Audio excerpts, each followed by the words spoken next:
자, 여러분 안녕하세요. 오늘도 여러분들의 바른 개념과 바른 인생을 책임지는 도덕적 아침밥의 조식 선생님입니다. 반갑습니다. 자, 오늘은요. 또 단원이 바뀌었네요. 자, 평화적 갈등 해결을 위한 구체적인 방법은 무엇일까에 대해서 이제 우리가 살펴보는 시간을 갖도록 하겠습니다. 자, 그 첫 번째로요. 오늘은요.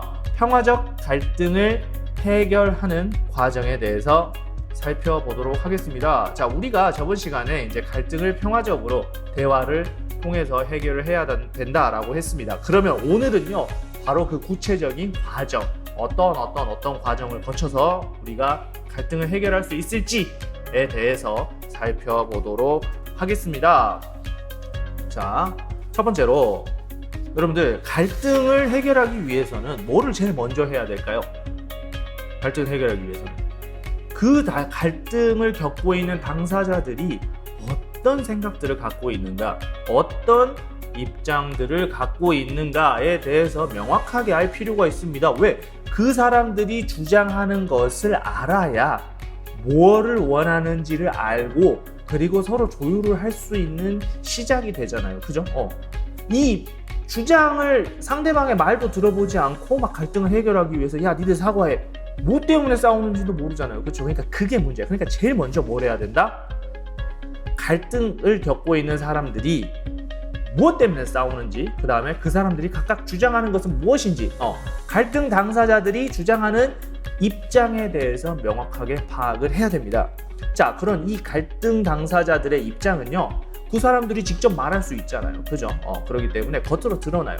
그리고 우리가 쉽게 파악을 할 수 있습니다. 이게 첫 번째입니다, 여러분들. 그러니까 누군가 싸울 때 무엇 때문에 싸우는지를 알아야 될 거 아니야. 그죠? 그 사람들이 각각 어떤 주장을 하고 있는지 알아야 될 거 아니야. 그쵸? 그거를 파악하는 게 가장 첫 번째 단계입니다. 자, 그러면 과연 이제 우리가 말을 할 때요. 말을 할 때 겉으로 이제 말을 하는 게 있고요. 그리고 속마음이 있죠. 요게 100% 일치할 수는 없어요. 거의 대부분 일치하지만, 그쵸? 갈등 당사자들이 뭐 어떤 A라는 주장을 했을 수 있어. 근데 진짜 원하는 건 B일 수도 있는 거야. 자, 요런 게 있죠. 돈가스를 점심에 먹어야 되는가에 대해서 나와 여러분들이 싸운다고 생각을 해봐. 근데 여러분들은 돈가스를 먹자는 입장이야. 근데 갑자기 내가 야, 나 돈가스 싫어, 먹기 싫어. 돈가스 싫어, 먹기 싫어.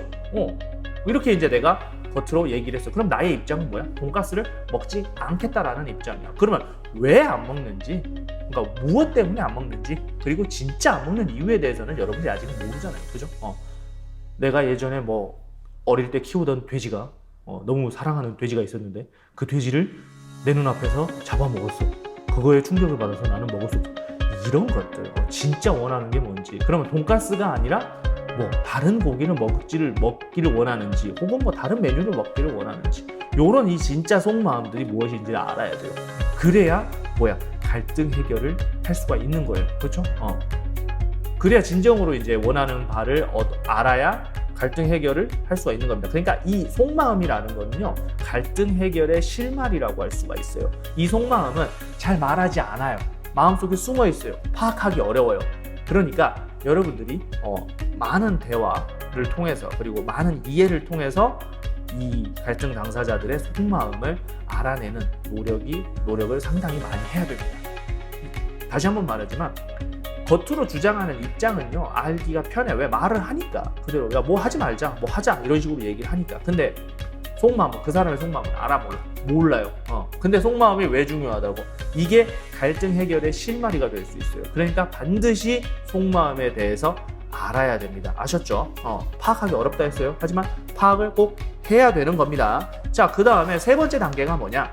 바로 이제 입장도 알았어, 속마음도 알았어. 그럼 뭐야? 해결책을 찾아야 되는 거죠. 그죠? 자, 갈등을 해결할 때 어떻게 해결해야 된다고 했어? 갈등 당사자들을 모두를 만족시켜야 된다라고 했습니다. 협력형 생각하면 편해요. 저번 시간에 배웠던 거.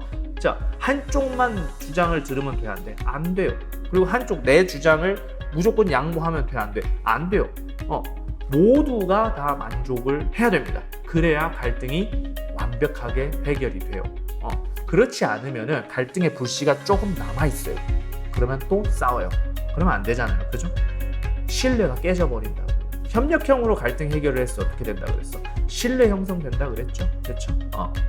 그 다음에 해결책을 만약에 찾았어. 근데 다른 사람들한테 피해를 주면 안 돼. 자, 만약에 이런 거 한번 생각을 해볼까? 짝이 있어. 옆에 이제 나란히 앉았는데 갑자기 A라는 친구가 쓰레기를 B라는 친구 서랍에다가 넣어버렸어. 그래서 B라는 친구도 그 쓰레기를 다시 빼가지고 A라는 친구 자기 짝꿍 서랍에 넣어버렸어.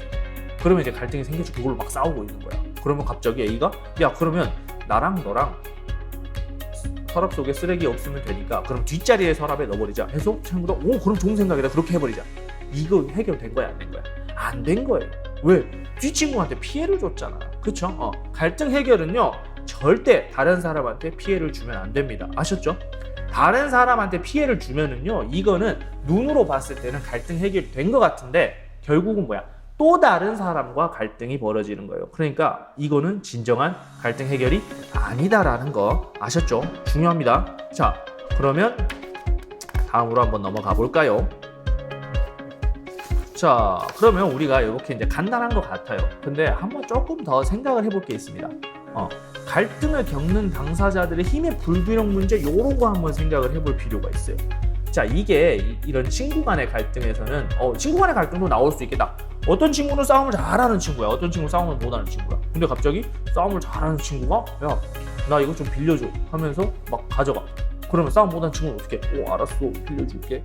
오, 주란 말 나중에 안 주고 있으면 주란 말 잘 해보래. 못하잖아. 그러면 갈등이 이게 해결돼? 그러고 막 나중에 그러잖아. 네가 주란 말 안 했잖아. 막 하면서.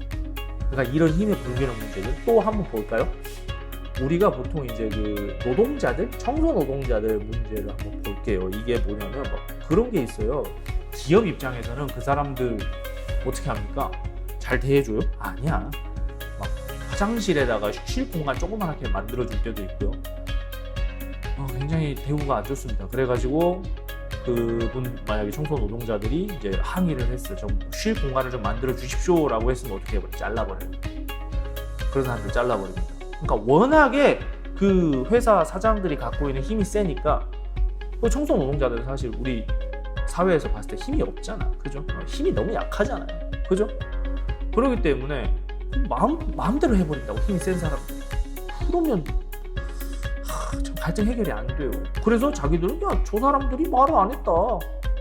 그러니까 우리는 해줄 필요가 없었다. 이렇게 말하지. 근데 진짜 필요가 없어서 말을 안 한 거야? 아니면 말을 하면 불이익이 생길까봐 말을 못 하는 거야? 불이익이 생길까봐 말을 못 하는 거잖아요. 그죠? 이런 것들. 너무 힘이 커버리면은, 너무 힘의 차이가 커버리면 갈등 해결이 안 돼요. 여러분들도 잘 알 겁니다. 그쵸? 뭔가 막 말하고 싶은데 내 앞에 있는 사람이 너무 막 힘이 세. 그러면 말을 제대로 못 합니다. 이런 것들. 그럼 어떻게 해야 돼? 힘의 균형을 좀 맞추려는 노력이 좀 필요해요. 아까 얘기했던 그 청소 노동자들의 문제, 지금도 그렇습니다. 굉장히 나쁜 기업들이 많아요. 자기 마음대로 예전 막 종 부리듯이 막 그렇게 부려요. 특히 우리 그 아파트들에 보면은요, 경비원 그 선생님들 계시죠. 경비원 아저씨들이 굉장히 피해를 많이 봐요. 그 쉬는 공간 많이 봤어. 좀 너무 짠해 보고 있으면. 너무 좁아요. 너무 좁고 그런 경우도 많습니다. 물론 이렇게 환경이 좋은 것도 있어요. 근데 좀 환경이 나쁜 것들도 좀 있습니다. 특히 이번에 그 안타까운 사건 하나 있었죠. 그 경비원께서 주민의 폭행과 갑질에 못 이겨서 이렇게 생을 스스로 마감하는 그런 일이 있었는데 그 아파트 경비실에서도 어떻습니까? 변기와 조리 도구가 같이 있었어요. 한 공간에. 왜? 쉴 공간이 없어요. 그러니까 어쩔 수 없이 이제 그런 데를 놔둘 수밖에 없는 거예요. 그렇죠? 굉장히 마음이 아프잖아요. 그죠? 그런 것들은 어떻게 해야 됩니까? 그러니까 사장들이나 힘 약한 노동자들, 이런 그 상황에서 힘의 균형을 맞추려면 어떻게 해야 돼? 일반 시민들이 함께 도와줘야 돼요. 여러분들, 그런 어려움을 겪고 있는 그런 약자들에 대해서 눈을 돌리면 안 됩니다, 여러분들. 같이 여러분들이 참여를 해주셔야 돼요. 다양한 방법들이 있습니다. 요즘은요. 뭐 언론에 제보하는 방법도 있고요. 그리고 뭐 청와대 국민청원 같은 경우 그런 경우도 있고요. 그리고 우리들끼리 스스로 자발적으로 모임을 만들어서 그런 사람들을 위해서 우리가 알려주는 페이스북이나 SNS를 통해서 그런 사람들의 권리를 찾아주는 운동을 하는 경우도 있고요. 여러분들 이제 고등학교 가면은 그런 것들을 많이 할 거예요. 그러니까 중학교 때부터 이제 어떤 능력을 키워야 되냐면은 그런 사람들을 바라보고 공감할 수 있는 능력을 여러분들 반드시 키워야 됩니다. 여러분들의 인생에서 가장 중요한 부분은 공감이에요. 아셨죠? 그러니까 내가 다른 사람을 공감해줘야 내가 어려움에 빠졌을 때 다른 사람도 나를 공감해주는 겁니다. 아셨습니까? 네. 그러니까 갈등을 겪는 당사자들의 힘의 불균형 문제는 우리가 반드시 체크를 좀 해봐야 됩니다. 또 하나 더 볼까요? 구조적 갈등이 벌어졌어. 그러면 위와 같이 해결이 가능하냐? 이제 위와 같은 해결 방법이 뭐야? 입장 들어보고 속마음 알아보고 이제 해결 도출하고 요게 이제 가능하냐 문제야. 구조적 갈등은요. 안 돼요. 구조적 갈등은 안 된다고. 자, 한번 볼까? 군대 제도 한번 볼까? 나는 군대 가기 싫어. 근데 군대는 나보고 오라 그래. 그러면 둘이 갈등을 겪는 거지? 구조적 갈등이지 이거는? 어떻게 보면 쉽게 설명하면 이런 것부터 좀 시작할게요. 그러면 니들은 얘기할 수 있어? 저는 군대 가기 싫은데요. 그럼 군대 쪽에서 군대 와야 되는데요. 그럼 니들 속마음 정말 가기 싫은데요. 나 뭐 해야 되고 해서 나 못 가요. 해결돼? 군대 안 갈 수 있어? 안 돼요. 가야 돼요. 끌려가는 거야 그냥. 여러분이 군대를 가지 않으면 어떻게 되는 거야? 교도소로 가는 거야. 둘 중에 하나입니다. 군대를 가거나 교도소를 가거나. 여러분들 잡으러 와요. 해외 출국도 못합니다. 군대 입영 날짜가 정해져 있으면 어느 기간 정도는 출국도 못합니다. 그리고 만약에 운 좋게 출국해서 안 들어오고 있어. 그럼 어떻게? 서울역에 잡으러 옵니다. 네. 그러니까 잘 가요. 여러분들 그냥 포기하고 빨리 갔다 와요. 군대는요. 구조적 갈등은요 잘 안 돼요. 특히 이제 또 뭐가 있을까요? 임금, 최저임금제 한번 얘기를 할까요? 노동자들이 원하는 걸 얘기를 했고 회사가 원하는 걸 얘기를 했잖아요. 해결이 돼? 안 돼? 안 돼요. 왜? 서로 이게 차이가 안 좁혀져. 서로 자기들이 이제 이득을 하려다 보니까. 그러니까 어떤 방식이 필요한가? 중재라는 방식이 필요해요. 제3자가 들어가서 야 니들 한번 좀 양보 좀 해라. 니들 한번 양보 좀 해라. 이런 식으로 중재하는 방법이 필요합니다. 그거에 대해서는 우리가 다음 시간에 자세하게 더 알아볼게요. 그러니까 이 구조적 갈등 같은 경우에는 그 위와 같은 방법으로 단순하게 해결이 잘 안 됩니다. 네, 잘 해결이 안 돼요. 그렇기 때문에 어떻게 구조를 좀 바로 잡아야 된다라는 것들. 이 구조에는요, 이 남녀 갈등도 포함이 됩니다. 특히 이제 이제 예전부터 남성이 중요 요직에 있고 중요 자리에 있고 여성이 좀 뭐라고 해야 될까요? 좀 낮은 자리에 있는 요런 관행들 그리고 요런 구조들 요런 사회 현상들 요거 때문에 남녀 갈등도 심하게 일어나는 거죠. 그렇죠? 그러니까 요 구조도 바로 잡아야 돼요. 그래야 갈등이 해결이 되는 거고요. 자, 그 다음에 또 그 5.18 우리 민주화 운동 혁명 그때도 어떻습니까? 군대라는 제도가 국민의 생명과 재산을 보호해야 되는데 국민을 반대로 죽여버렸지. 그렇기 때문에 어떻게 갈등이 일어났죠? 시민들과. 그래서 결국은 이제 군대가 시민들을 학살을 해버렸죠. 굉장히 구조가 잘못됐죠. 사회 제도가 잘못돼 버린 사회 제도란 말이야. 그렇죠? 그러니까 어떻게 바로 잡고 있죠. 그리고 숱하게 지금 30년 정도를 80년에서부터 지금 2020년이니까 굉장히 40년 가까이를 열심히 노력을 했죠. 많은 사람들이. 그래서 어떻습니까? 드디어 그러니까 본질은 아직 변하지 않았는데 제일 나쁜 놈은 아직도 지금 인정하지 않고 있는데 드디어 뭐라고 합니까? 그 보수 정당들 태도가 조금씩 바뀌어가고 있습니다. 굉장히 오래 걸렸죠. 구조를 바로잡은 노력, 아직도 우리는 노력을 해야 됩니다. 그렇죠? 이런 것들, 구조적 갈등을 위해서 우리가 사회 구조를 바로잡으려는 노력들이 반드시 필요하다라는 거 아셨죠? 자, 한번 이렇게 우리가 평화적으로 갈등을 해결하기 위해서 이제 어떤 과정이 있고 그리고 어떤 것들을 또 고려를 해야 되는지에 대해서 알아보았습니다. 자, 한번 우리가 그 과정을 한번 다시 한번 살펴볼까요? 처음에 어떻게 해야 된다 했어? 입장을 파악해야 되겠고 속마음을 찾아보고 그리고 해결책을 찾아봐야 된다라고 했습니다. 근데 이때의 해결책은 어떻게? 평화적인 방법으로 찾아야 되고 그리고 남한테 피해를 안 줘야 된다라는 거. 우리만 좋자고 남한테 피해를 안 줘? 그러면 안 돼. 여러분들 남한테 피해 준다는 게 굉장히 나쁜 거예요. 우리 봤잖아요. 그 코로나 바이러스 점점 줄어들고 있는데 정신 나간 놈들이 클럽 가가지고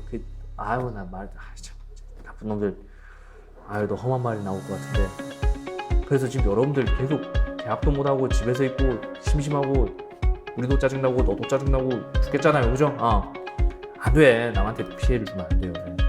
자, 그러면 이렇게가 이제 평화적으로 갈등 해결을 위한 이제 구체적 방법, 그리고 평화적 갈등 해결을 하기 위한 해결 과정에 대해서 알아봤고요. 이제 우리가 다음 시간에는요, 이제 진짜로 실제로 한번 해볼 겁니다. 네, 여러분들 한번 해볼 거고요. 그리고 갈등 해결하는 방법에 대해서 이제 좀 더 자세하게 구체적인 방법을 다 알아볼 테니까요.